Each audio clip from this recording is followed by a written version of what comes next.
আজি 26 জুলাই 2026 আৰু আজি আমি আসাম স্টেট জমিয়ত উলামাৰ এটা টিম ইয়াত আহিছো আৰু এইটো জায়গাটোৰ নাম হল চিৰাখুন্দা জায়গা 80 পেকেটছ আমি ইয়াতে বিলাই আছো আৰু এইখিনি চাব পাৰে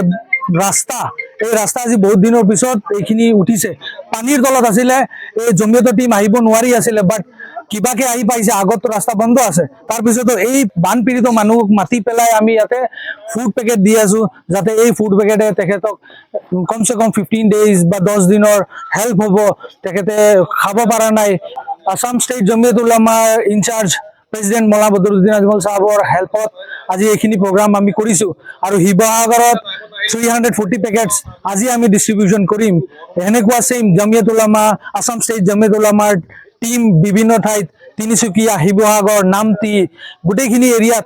জমিয়ত উলামাৰ টিম গৈ আছে আৰু এইখিনি ফুড পেকেটছ সবতকে বেছি বানপীড়িত মানুহ যিবিলাক মোস্টলি এফেক্টেড মানুহক আজি জমিয়ত উলামাৰ হিন্দৰ টিম গৈ পেলাই প্ৰভাইড কৰি আছে আমি বহুত বহুত ধন্যবাদ দিছো Maulana Badruddin Ajmal সাহেবক and the entire team of Jamiat Ulama support kori ase amak through their support ei beneficiaries bilake food packets pai ase so that they can have a good meal for 10 to 15 days jazakallah